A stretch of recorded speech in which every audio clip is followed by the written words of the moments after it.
कैदी हर 20 बार स्टील आरा खींचने के बाद अपने काम को रोकते हैं और फिर चारों ओर की स्थिति को सतर्कता से सुनते हैं, क्योंकि अगर उन्हें जेल के गार्ड ने पकड़ लिया तो उनकी भागने की योजना पूरी तरह से बर्बाद हो जाएगी और शायद उनकी जान भी जा सकती है।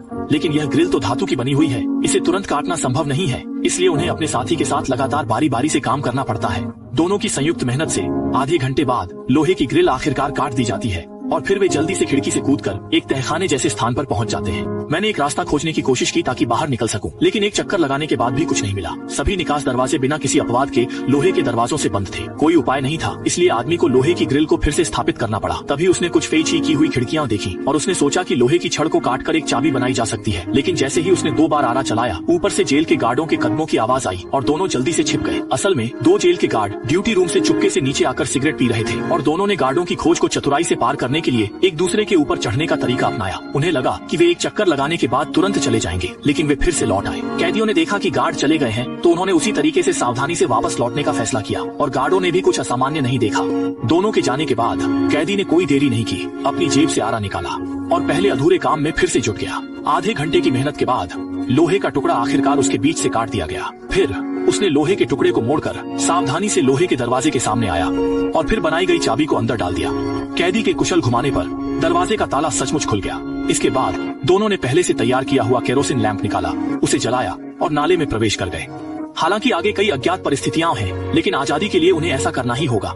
सौभाग्य से जब वे पहले दरवाजे पर आए तो उन्हें एक अप्रत्याशित आश्चर्य मिला।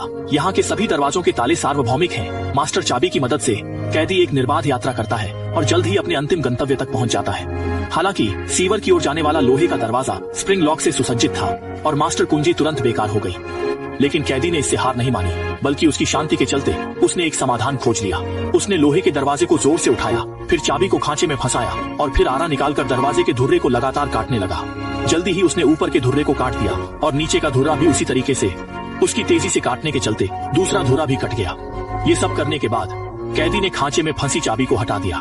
अंदर के टूटे हुए दरवाजे के शाफ्ट को भी हटा दें। ऐसे ही लोहे का दरवाजा उस आदमी ने आसानी से खोल लिया। बाहर निकलने के रास्ते को देखते हुए जो कोने के आसपास था, कैदी जल्दी से नहीं निकला। उसने एक माचिस निकाली, उसे तोड़ दिया और उसे दरवाजे के शाफ्ट के गैप में भर दिया और उसने मास्टर चाबी भी निकाल ली। 2 वस्तुओं पर दस्तक दी ताकि दरवाजे की शाफ्ट का अनुसरण कर सके। ये सब करने के बाद कैदी लोहे का दरवाजा लटकाने के लिए इंतजार नहीं कर सका। उनकी एक कोशिश के बाद न केवल उन्होंने निकास को सफलतापूर्वक खोज लिया, बल्कि उन्होंने लोहे के दरवाजे को चतुराई से भी ठीक कर दिया। अगर जेल के गार्ड यहाँ आते तो भी उन्हें पता लगाना मुश्किल होता। दरवाजा बंद करने के बाद दोनों ने उत्साह के साथ नाले में प्रवेश किया। जब वे पहुंचे